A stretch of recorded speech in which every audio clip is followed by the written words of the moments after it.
Good afternoon बच्चों। मैं हूं प्रतिभा, असिस्टेंट प्रोफेसर बॉटनी डिपार्टमेंट। हम प्लांट इकोलॉजी के प्लांट एडेप्टेशन के बारे में पढ़ रहे थे।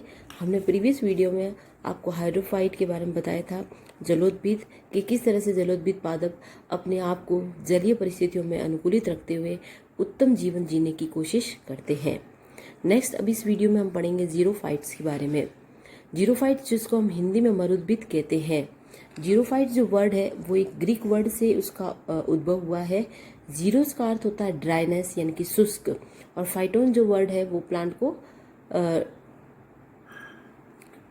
को बताता है। तो जीरो और फाइट यानी कि जहाँ पे ड्राइनेस है या शुष्कता में उगने वाले पादप, ऐसे पादपों को हम शुष्क पादप या मरुपादप कहते हैं। जो शुष्क पादप या मरुपादप है वो बहुत ही ज़्यादा शुष्क स्थानों पर उगते हैं। वे स्थान जहाँ पे जल बहुत ही कम मात्रा में होता है और वाष्पोत्सर्जन बहुत ज़्यादा होता है और तापमान अधिक होता है, ऐसे वातावरण में उगने वाले पादप जीरिक पादप यानी कि शुष्क आवासीय पादप कहलाते हैं, और ये सारे जीरोफाइटिक प्लांट कहलाते हैं। मरुद्भिद में हम जो मेन देखते हैं वो 4 तरह की, मतलब इसकी जो कंडीशंस होती है वो 4 टाइप्स की होती है। एक तो वहाँ पानी की बहुत अधिक कमी होती है, भूमि में बहुत ज़्यादा लवणीयता होती है, घुलनशील लवण पाए जाते हैं, ह्यूमस अम्ल जो होता है वहाँ पे मैक्सिमम पाया जाता है, अधिकता होती है, और इंटेंस इल्यूमिनेशन यानी कि तीव्र प्रदीप्यमान भी होता है, और उसके साथ में मृदा का तापमान कम या फिर अधिक होता रहता है, क्योंकि अधिक तापमान होगा तो भी उसको क्या कहते हैं पानी नहीं मिल पाएगा, और कम तापमान होगा तो भी पानी नहीं मिल पाएगा। जीरोफाइटिक का ऐसा मतलब बिल्कुल नहीं है जो बहुत ही गर्म प्रदेश, क्योंकि जो बहुत ज़्यादा ठंडे प्रदेश है जहाँ बर्फ अधिक पाई जाती है वहाँ के पौधों को भी पानी प्राप्त नहीं हो पाता। तो मेन जीरोफाइट का मतलब है जहाँ पे पानी की कमी हो या पानी की कमी में उगने वाले पादप। आगे मैंने लिखा है वर्ड जिरिज्म। जिरिज्म का मतलब होता है शुष्कता। तो शुष्कता का कारण होता है कि जल का अपर्याप्त अवशोषण या फिर वाष्पोत्सर्जन इन कंडीशन में बहुत ज़्यादा होना। तो ये 2 तरह से होता है, एक होता है फिजिकल ड्राइनेस और दूसरा होता है फिजियोलॉजिकल ड्राइनेस। फिजिकल ड्राइनेस का मतलब है हिंदी में इसको हम कहते हैं भौतिक शुष्कता। ऐसे आवास जहाँ भौतिक रूप से ही जल की कमी हो तो वो पौधों को प्राप्त ही कैसे होगा, जिसका एग्जाम्पल मैंने दिया डेजर्ट्स यानी कि मरुस्थल। मरुस्थल में हम सब जानते हैं कि जल बहुत कम मात्रा में पाया जाता है, क्योंकि वहाँ वर्षा कम होती है। मरुस्थल जो भाग है वहाँ पे दूर दूर तक रेगिस्तान फैला होता है, वहाँ तापमान बहुत ज़्यादा होता है, तो जो पौधे होते हैं वाष्पोत्सर्जन भी बहुत अधिक होने के कारण वहाँ जल की हानि हो जाती है। तो इस तरह की जो शुष्कता में उगने वाले जो पादप है उनकी जल धारण क्षमता भी बहुत कम होती है, तो उनको हम कहेंगे फिजिकल ड्राइनेस। नेक्स्ट है फिजियोलॉजिकल ड्राइनेस, यानी कि वहाँ पानी तो उपलब्ध है लेकिन वो पौधों को प्राप्त नहीं हो रहा है। जहाँ भौतिक रूप से जल तो उपस्थित होता है लेकिन वो पादप की उपयोग करने योग्य नहीं हो, तो ऐसी स्थिति को हम फिजियोलॉजिकल ड्राइनेस यानी कि कार्य की शुष्कता कहते हैं। ऐसे आवासों में पौधों को जल अवशोषित नहीं होने के कई कारण हो सकते हैं, या फिर वहाँ पे जल लवणीय है, उसका ऑस्मोटिक प्रेशर ज़्यादा है, या फिर बहुत ज़्यादा ठंडे प्रदेश है, जो पानी है वो बर्फ़ के रूप में है तो पौधे उसको अवशोषित नहीं कर पाते हैं, और या फिर वहाँ पे उच्च की प्रकाश तीव्रता है या वायु वेग बहुत ज़्यादा है, कोई भी कारण हो सकता है। तो ये सारी जो कारक है ये पादपों में मरुद्भिदता के लिए उत्तरदायी होते हैं। तो मरुद्भिद पादप जो है वो लो टेम्परेचर या हाई टेम्परेचर को फेस करते हैं। अब जो क्लासिफिकेशन ऑफ जीरोफाइट्स है वो किस तरह से हुआ है, ये आप देखिए यहाँ पे। एक तो होता है लिथोफाइट्स।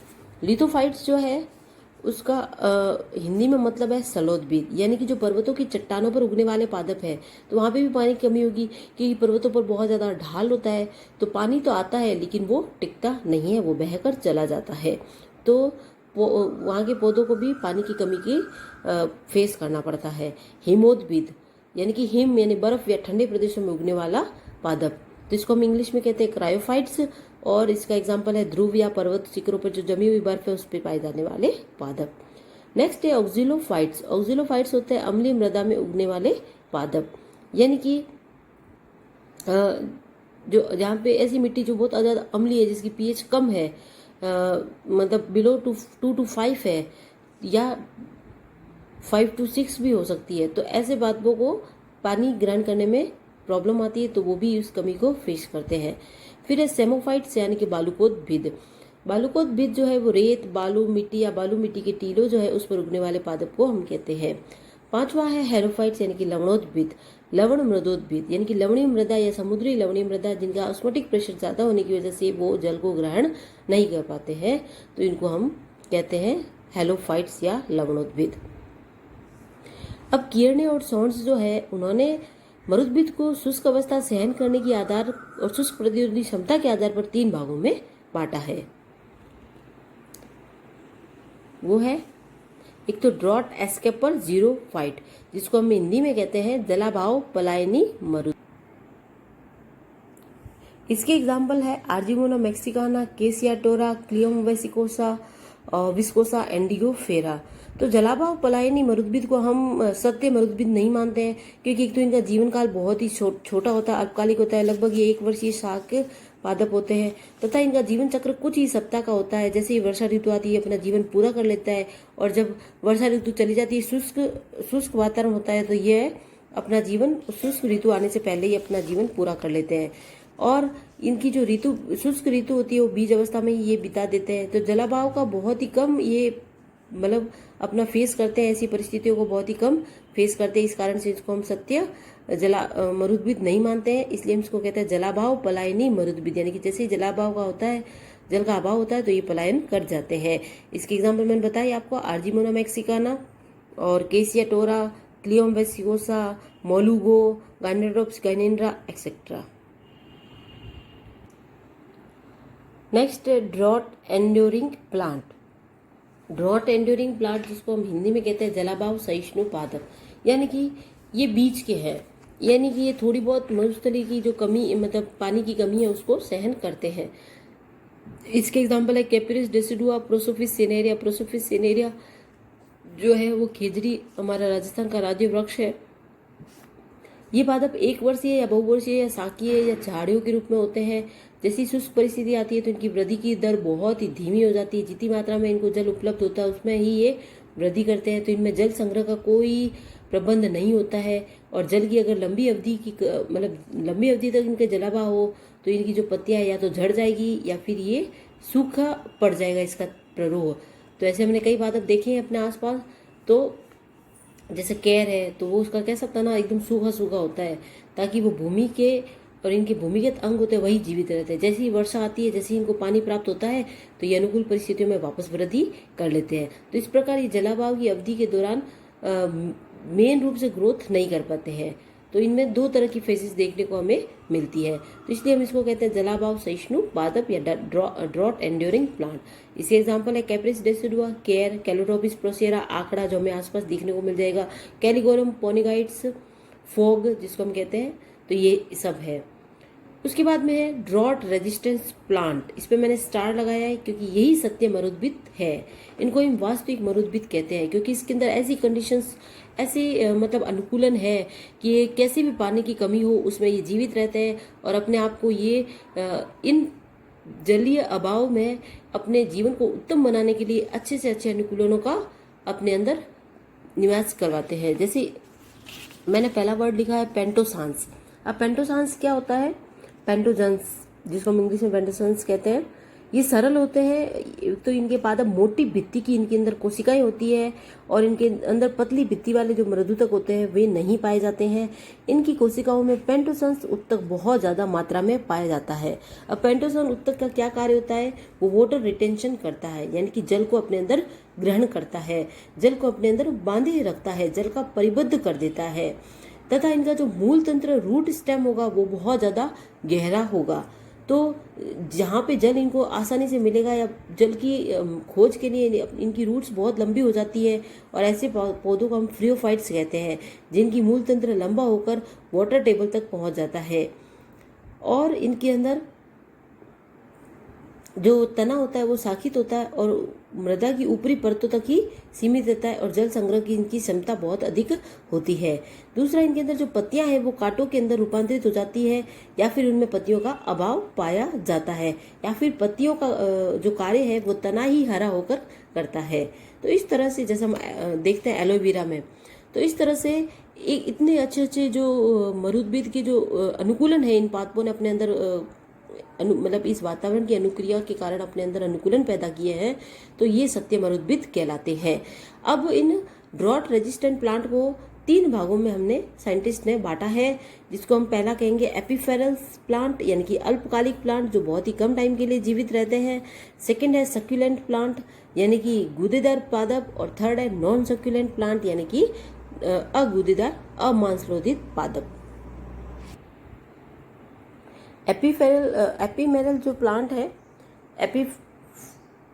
एफेमेरल्स जो प्लांट है, इस प्रकार के जो पादप जो होते हैं वो शाकीय पादप जलाभाव के कारण अपना जीवन चक्र बहुत छोटा कर लेते हैं। केवल वर्षा ऋतु आती है तभी ये अपना जीवन चक्र पूरा करते हैं। इनके बीज जो होते हैं वो भूमि में दब जाते हैं। सक्यूलेंट प्लांट्स जो है, इनकी मृदुति कोशिकाओं में जल संग्रह की क्षमता बहुत ज्यादा हो जाती है, इसलिए गूदेदार हो जाते हैं, मांसल होते हैं। जैसे कैक्टस है, यूफोर्बिया है, एलोवेरा है, अगेव है, युक्का है, ब्रायोफिलम है, एक्सेट्रा।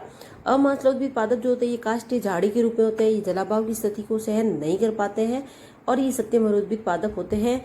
इनके अंदर आकारिकी, शारीरिकी, कार्यकी जो जितने भी मरुद्भिद गुण होते हैं जिसका हम आगे जिक्र करेंगे वो सारे पाए जाते हैं, इसलिए इन्हें क्रिटिकल शुष्कता सहन करने के योग्य माना जाता है। इसमें एकेसिया, कैप्रिस एम्फाइला, जिजिपस जुबा ये सब प्लांट आते हैं। अब आगे स्तंभ और अकारी की पत्तियों की आकृति से भी मरुद्भिद पादपों को 5 भागों में बांटा है। वो 5 भाग कौन से हैं? तो इनको जो 5 भागों में बांटा है वो छोटी पत्ती वाले मरुद्भिद है, जिसमें हम केजुराइना का स्टडी करते हैं। केजुराइना के अंदर पत्तियां बहुत ही छोटी होती है या वासित होती है। बड़ी पत्ती वाले मरुद्भिद जिसके अंदर पत्तियां थोड़ी बड़ी बड़ी होती है, मांसल होती है, जैसे एलो है, यक्का है। मांसल मरुद्भिद के अंदर जो स्तंभ मांसल पत्तियां वासित होकर कंटकों के रूप में बदल जाती है, जैसे हम ओपनसिया देखते हैं, नागफनी, उसके अंदर जो हम देखते हैं जो पत्तियां होती है वो कांटों के रूप में होती है और जो तना होता है वो हरा होता है, मांसल होता है। मुड़ने वाले मरुद्भिद ये बहुत ही इंपॉर्टेंट, इसको आप टिक कर लेना, जिसको हम एमोफिला पोआ कहते हैं। इसकी जो पत्तियां होती है ये मुड़ जाती है ताकि उसके अंदर वाष्पोत्सर्जन कम हो, रोल हो जाती है, ताकि उनके अंदर वाष्पोत्सर्जन कम हो। इनके अंदर C4 साइकिल चलता है और इसके अंदर वाटर हानि को कम करने के लिए बहुत अच्छे अनुकूलन पाए जाते हैं। और 5वां स्क्लेरोफिलस मरुद्भिद, यानी कि इन मरुद्भिद पौधों में पत्तियां जो होती है उसके अंदर स्क्लेरेनकाइट्स पाई जाती है, जो पत्तियों को सिकुड़ने से रोकती है, उनकी नमी की हानि को रोकने में बहुत ज्यादा मदद करती है, जिसका एग्जाम्पल है साइकस और नेरियम। अब इसके अनुकूलन पढ़ते हैं। इसके अनुकूलन जो है ये देखिए, बहुत ही ये जो बुक है इसमें बहुत अच्छे से समझा रखा है, तो आप इसको बुक को सामने रख के जिसका अनुकूलन है जीरोफाइट्स पादपों में, पहले तो हम पढ़ेंगे मॉर्फोलॉजिकल एडेप्टेशन। मॉर्फोलॉजिकल जो एडेप्टेशन है वो बाहर से देखने पे प्रतीत होते हैं, तो उसको हम कहते हैं मॉर्फोलॉजिकल एडेप्टेशन। तो इसका मूल तंत्र सुविकसित होता है, जड़ें भूमि में गहराई तक चली जाती है, मूल की शाखाओं का मृदा में विस्तृत जाल फैला होता है। जड़ों की अत्यधिक वृद्धि होने के कारण जड़ एवं प्ररोह की लंबाई का अनुपात बहुत ज्यादा हो जाता है, क्योंकि तना तो कम होगा और जड़ें पानी की खोज में अंदर चली जाएगी। अभी मैंने आपको बताया था नोट्स में फ्रियोफाइट्स, तो ऐसे पौधों की जड़ों को हम फ्रियोफाइट्स कहते हैं, ऐसे प्लांट फ्रियोफाइट्स कहलाते हैं। इनमें मूल गुहिका अच्छी मात्रा में होती है, मूल रोम अच्छी मात्रा में होते हैं, क्योंकि इनके अवशोषण को बढ़ाते हैं। स्तंभ जो होता है इसका वायवीय होता है या भूमिगत हो जाता है, जैसे ग्वारपाठा है, एगेव है, एक्सेट्रा। वायवीय स्तंभ की जो शाखाएं वापस में परस्पर मिली हुई रहती है। तने पर जो अत्यधिक बहुकोशिकीय के रोम पाए जाते हैं, ताकि जो वाष्पोत्सर्जन है उसकी दर को कम किया जाए। कई पादपों में स्तंभ जो है वो कांटों के रूप में बदल जाते हैं, जैसे सोलेरम, जेंथोकार्पम। अनेक पादपों में फाइलोक्लेड, ये बहुत ही इंपॉर्टेंट, आप इसको अच्छे से याद करना। ये मैं टिक लगा देती हूँ, 1 मिनट आपको अच्छे से। हाँ, आप देखिए, पर्णाभ स्तंभ फाइलोक्लेड। कई पादपों में जो स्तंभ है वो पर्ण के रूप में पत्तियों का कार्य करता है, प्रकाश संश्लेषण का कार्य करता है, और इसमें पत्तियां जो है वो कांटों में रूपांतरित हो जाती है। तो जब तना पत्तियों का कार्य करे तो उसको हम कहते हैं फाइलोक्लेड या पर्णाभ स्तंभ, पर्ण के जैसा दिखने वाला स्तंभ। और इसका एग्जाम्पल है रसकस और कोकोलोबा। ये कई कॉम्पिटिशन एग्जाम में भी आ चुका है। फिर है पर्ण, यानी कि इसकी जो पर्ण होती है वो कैड्यूकॉस यानी कि आसूपाती होती है, यानी कि जल्दी झड़ जाती है, गिर जाती है, कांटों के रूप में बदल जाती है, और इसकी आकार बहुत छोटा होता है और ऊपरी सतह चमकदार होती है ताकि प्रकाश का परावर्तन हो जाए। और मोम होती है, ऊपर क्यूटिकल होती है, बहुत ही मोटी मोम होती है, जिससे इसका वाष्पोत्सर्जन कम हो सके। और कई मरुद्भिद पादप जैसे सामा और पोआ, अभी मैंने आपको बताया था कि उसके अंदर पर्ण जो होती है वो गोलाई में गोल गोल लिपट जाती है, तो उसकी वजह से इसमें वाष्पोत्सर्जन कम होता है। ऊपरी सतह पर रंध्र होते हैं तो लिपटे हुए पर्ण की वजह से रंध्र खुलते नहीं है या रंध्र डायरेक्ट टेम्परेचर के टच में नहीं आ पाते, इसे वाष्पोत्सर्जन की दर से ये बच जाते हैं। तो ये हो गए इसके मॉर्फोलॉजिकल एडेप्टेशन। अब हम पढ़ेंगे इसके एनाटॉमिकल एडेप्टेशन, यानी कि शारीरिक अनुकूलन क्या होते हैं जिसकी वजह से इसके अंदर और अधिक जल की हानि को रोका जा सके। तो पहले हम जड़ों के बारे में पढ़ेंगे। तो इसके अंदर हमने पहले ही पढ़ा कि मूल रोम बहुत ज्यादा होते हैं, रूट टोपियां होती है, मैंने कहा कि रूट की सुरक्षा के लिए रूट कैप्स होती है, नागफनी में तो रूट टिप्स भी होती है, जल संचय के लिए मूल मांसल होती है एस्पेरेगस, स्पाइनस इड्यूलिस जो है कैलोट्रोपिस में मूल कठोर होता है, मोटी भित्ति वाला होता है, स्टेम जो है उसमें जल संचय के लिए उत्तक मिलते हैं, क्यूटिकल बहुत ज्यादा मोटी होती है इसके अंदर।